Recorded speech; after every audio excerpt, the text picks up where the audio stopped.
중국 광둥성에 살고 있었던 후징의 친오빠는 선전시라는 곳에서 아르바이트를 하는 도중 실수로 높은 곳에서 떨어지는 사고를 당했습니다. 이 사고로 거의 식물인간이 돼서 병원에 입원을 하게 돼요.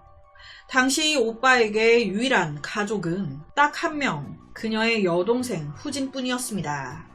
당시 후징은 결혼해서 남편도 있었고요. 3살 난 딸도 있었어요. 그렇게 3명이서 아무 문제 없이 광둥성 마오밍시라는 곳에서 살고 있었는데 갑자기 친오빠가 이런 사고를 당하게 되면서 누가 간병을 해줘야 되는데 간병해줄 사람이 없잖아요. 그러니까 얼떨결에 자기가 오빠를 돌봐줘야 하는 책임을 짊어지게 된 거예요. 사고 이후에 후징은 하나뿐인 오빠를 돌보기 위해 매일같이 3살 난 어린 딸을 데리고 낯선 선전시에 왔습니다. 그런데 이것도 한두 번이죠. 매일같이 마오밍시에서 선전시까지 왔다 갔다. 그러면서 자연스럽게 후징은 오빠의 친한 직장 동료이자 10년지기 친구인 자오라는 남자를 만나게 됩니다. 자오라는 남자 역시 친구가 갑자기 이렇게 됐다 보니 걱정이 돼가지고 자주 병문안을 오고 했던 그런 상황이었어요. 자연스럽게 후징과 자오 병원에서 자주 마주치게 됐고 이야기 나누게 됐고 이래저래 금방 이 두 사람 친해졌죠. 자오는 후징이 일주일에 몇 번씩 어린아이를 데리고 병원과 집을 왔다 갔다 한다는 걸 알고 하루는 이런 말을 합니다. 후징, 왔다 갔다 힘들지 않아? 우리 집에 방이 하나 남는데 거기서 딸과 같이 좀 지낼래? 이 말에 후징은요, 오빠가 식물인간 상태였단 말이에요. 오빠가 살아봤자 얼마나 더 살겠나. 내가 자오라는 이 남자 집에 얹혀있게 돼봤자 뭐 오래 있겠어? 왔다 갔다 힘든 상황인데 여기에 숙소를 잡자니 돈이 한두 푼도 아니고 이렇게 생각을 한 거예요. 그래서 고맙다고, 정말 고맙다고 오케이 합니다. 그렇게 자오의 집으로 후징이 딸을 데리고 딱 가는데 방 2개라면서 방 하나밖에 없는데? 알고 보니까 자오가 거짓말을 했던 거예요. 방이 하나밖에 없다고 하면 안 올 것 같으니까 2개 있다고. 그걸 집에 다 도착해서 후징이 알게 된 겁니다. 당황하는 후징의 모습을 보고 자오 난감해진 거예요. 미안해요. 속이려고 한 건 아니었는데. 걱정하지 마요. 내가 방 밖에서 잘게. 본인은 방 안에서, 나는 방 밖에서. 그렇게 자진해서 자오 방 밖에서 잠을 잡니다. 아무 일 없었어요. 이렇게 되다 보니 여자 마음에 이 후징, 자오라는 이 남자를 좀 좋게, 꽤 믿을 만한 사람이구나 라고 생각을 하게 된 거예요. 다른 남자 같으면 바로 뭐 어떻게 해보려고 막 했을 텐데 이 남자 좀 괜찮네? 그렇게 동거 아닌 동거를 하게 된 두 사람. 후징은요, 공짜로 그 집에 살게 된 거니까 고마움에 자오의 빨래라든지 밥 같은 걸 해줬고, 자오 역시 후징이 뭐 고장났다 하든지 아니면 뭐가 필요하다 하면 잔말 없이 바로바로 도와주고 사줬어요. 마치 부부처럼, 커플처럼 말이죠. 하지만 밤에는 달랐습니다. 철저하게 자오는 문 밖에서, 후징은 방 안에서. 그렇게 한 일주일 좀 넘게 지났습니다. 이때 그들의 모습은요, 전과 사뭇 달랐어요. 뭐야? 둘이 같이 방 안에서 자고 있네? 둘이 잤다고? 근데 후징, 남편이 있다고 하지 않았나? 당시 3살 난 딸까지 데리고 온 거 아니었어? 둘이 어쩌다가 같이 이러고 있게 된 거야? 이 부분에 대해서 후징 말로는요, 자기가 당했다는 거예요. 열흘 좀 지났을 때 갑자기 자오가 자기를 좋아한다면서 천천히 자기를 괴롭히기 시작했다는 겁니다. 같이 자자고. 당연히 이런 말에 자기 후징은 거부했다는 거예요. 아, 왜 이러세요? 안 돼요. 이러지 마세요. 하지만 자오는 철저히 내 말을 무시했고 결국 강제로 방 안에 들어와 나를 범했다. 난 피해자다. 하지만 이 부분에 대해서 자오는 완전히 반대 주장을 합니다. 에? 내가 강제로 했대요? 무슨 내가 강제로 했다는 거예요? 난 그런 적 없습니다. 오히려 후징이 우리 집에 들어온 지 약 일주일 정도 지났을 때 12시가 넘은 저녁 갑자기 후징이 문을 열고 나한테 왔다. 그러더니 내 머리를 막 쓰다듬으면서 뭔가 신호를 보냈다. 난 남자다. 여자가 늦은 저녁에 다가와서 오묘한 눈빛을 보내면서 내 몸을 막 쓰다듬어 대는데 어떻게 가만히 있냐.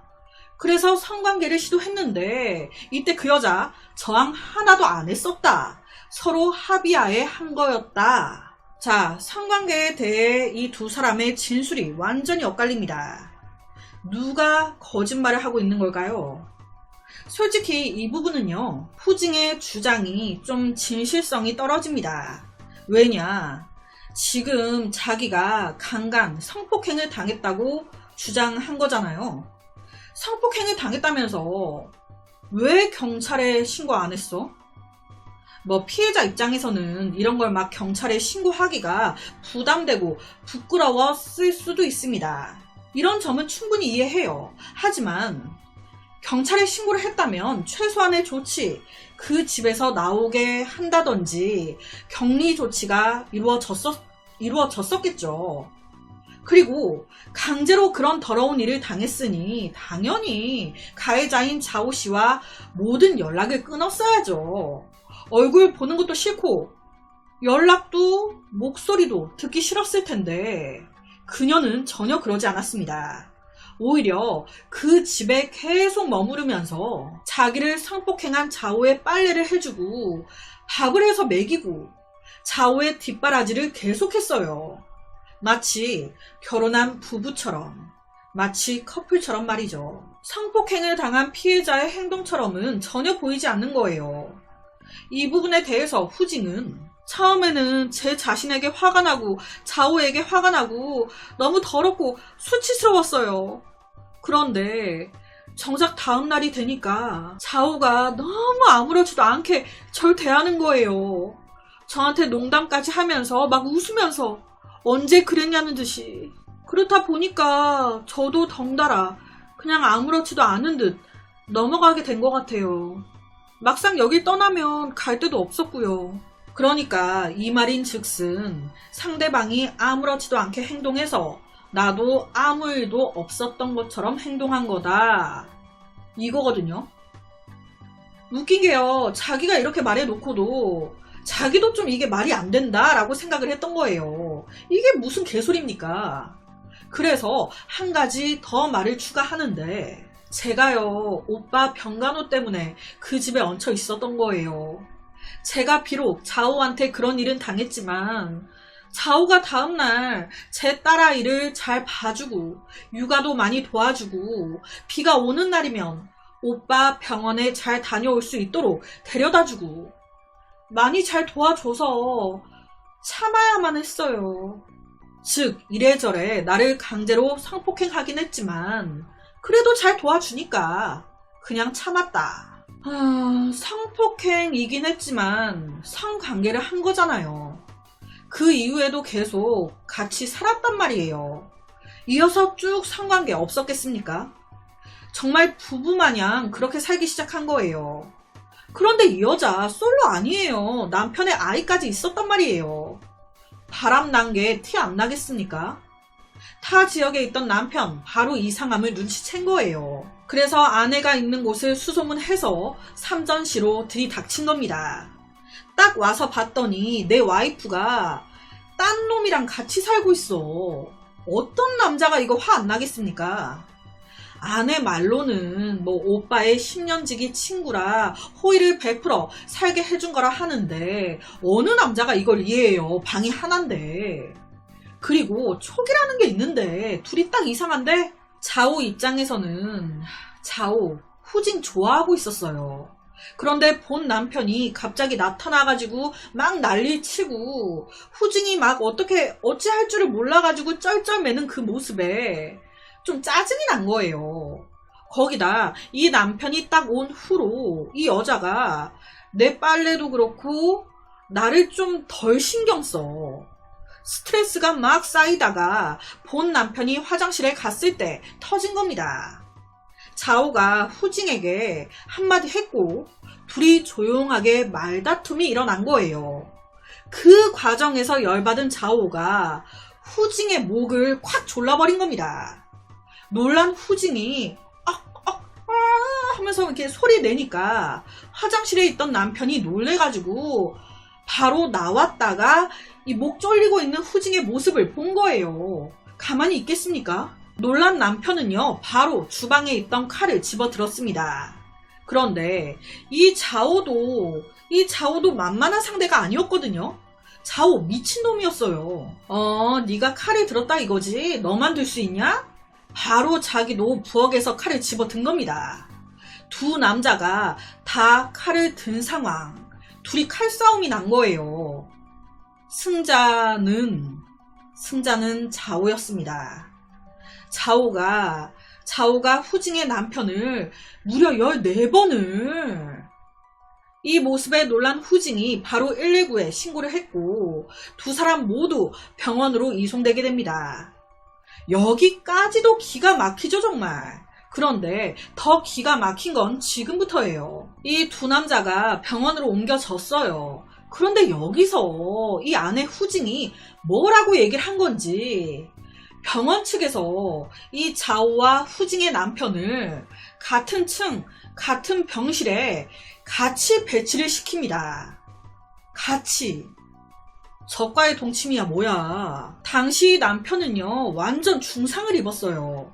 진짜 온 몸이 다 칼에 베어서 상처 투성이에 그 양손이 다 잘린 거예요. 이런 상황에서 더 잔인한 게 의식은 멀쩡히 다 깨어 있었습니다.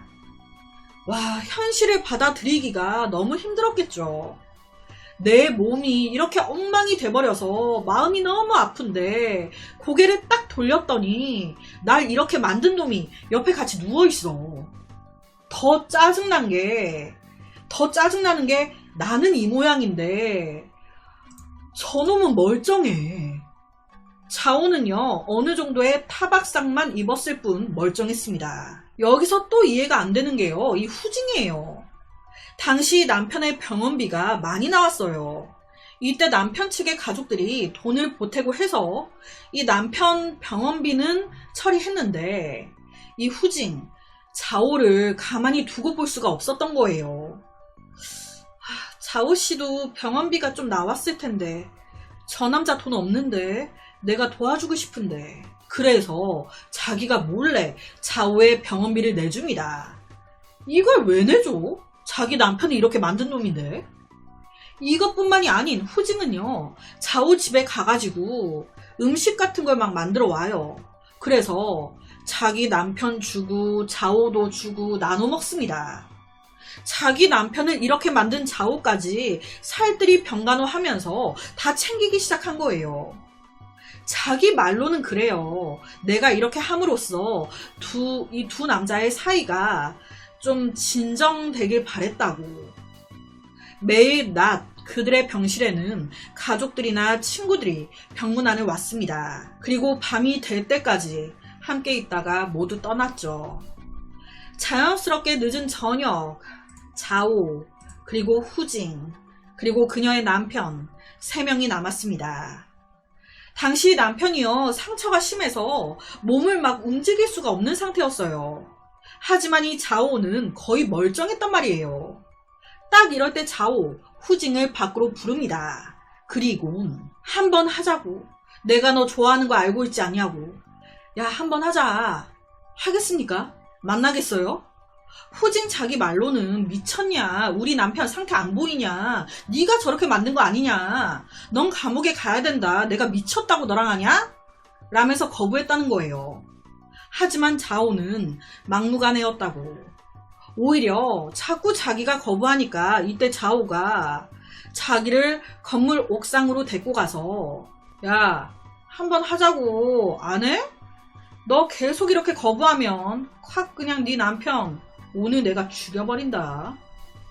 그래서 그날 또 둘이 병원에서 했다는 거예요. 후징왈 남편을 죽이겠다고 그래서 남편 보호하려고 어쩔 수 없이 협박에 못 이겨 그와 성관계 가진 거예요. 이 말에 당시 경찰이 되물었었대요.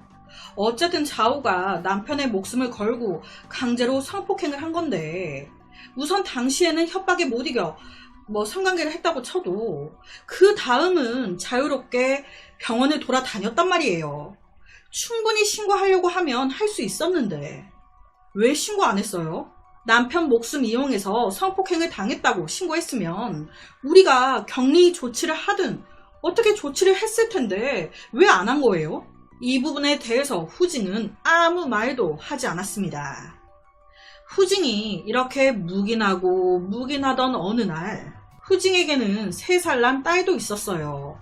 이때 후징은 자오의 남편의 아이까지 3명을 케어해야 했습니다. 그날 병원에서 지내던 후징은 한 새벽 1시쯤 소변이 마렵다는 딸의 말에 딸과 함께 화장실로 향했습니다. 그리고 이 모습을 본 자오 조용히 따라 일어나서 그 뒤를 따랐죠. 자오는 이 모녀가 들어간 화장실 밖에서 조용히 기다렸습니다. 그렇게 몇 분이나 지났을까 후징이 딸을 데리고 딱 나오자 바로 자오는 이렇게 말합니다. 저기 내가 부탁이 있어. 누나가 뭘 어떻게 해주면 3만 위안을 준다는데 네가 증인 좀 서줘. 우리 누나와 통화 좀 해줘. 이런 식으로 부탁을 한 거예요. 그러니까 후징이 네? 네 하면서 잠시 아이의 손을 놓고 자기 누나와 통화해달라고 하니까 잠깐 이 자오의 전화기를 건네받은 거예요. 그리고 누나라고 연결해준 번호로 전화를 딱 걸었는데 상대편에서 네? 누구 잘못 거신 것 같은데? 그때서야 후징은 깨달았습니다. 이거 뭔가 잘못됐다. 그 순간 이 자오 3살 난 후징의 딸을 바로 집어들어서 당시 그 병실이 10층이었어요. 10층 창문 밖으로 던져버렸습니다. 미친놈 아니에요? 이런 일이 일어날 거라고는 상상도 못한 채 전화를 건네받아 후징이 통화에 잠시 그 정신이 팔려있는 그 사이에 그 잠깐 사이에 아이를 바로 들어다가 창문으로 던진 거예요. 너무 놀란 후징은요 바로 소리 지르면서 자오에게 달라들었습니다. 그런데 이때 자오는 제정신이 아니었어요. 자오가 딸뿐만이 아닌 후징도 갑자기 10층에서 떨어뜨리려고 밀기 시작한 거예요. 놀란 후징은 한 발로 자오를 붙잡고 소리 막 지르면서 발버둥을 치기 시작했습니다. 당시 병원이었어요. 비명을 쓰고 악지르는 후징의 소리에 병원 당직 직원들이 놀래서 달려온 거예요. 그렇게 자오 제압 체포가 됐습니다. 이제서야 자오 손에 수갑이 채워진 거예요. 가엾게도 후징의 3살 된 딸은 운이 좋지 않았습니다. 10층에서 떨어졌어요. 그 자리에서 즉사했습니다. 3살, 이게 사람 새끼입니까? 자오는 그녀의 남편에게 중상을 입힌 걸로 모자라 심지어 그녀의 어린 딸까지 이렇게 죽여버렸습니다. 후징까지 죽이려고 했어요. 도대체 왜 이런 행동을 한 걸까요? 경찰이 아무 죄 없는 아이를 왜 던진 거냐고, 왜 그런 거냐고 물었어요. 그랬더니 자오가 후징 그녀는 매일같이 죽고 싶다고 그랬어요. 아주 그 말을 입에 달고 살았죠.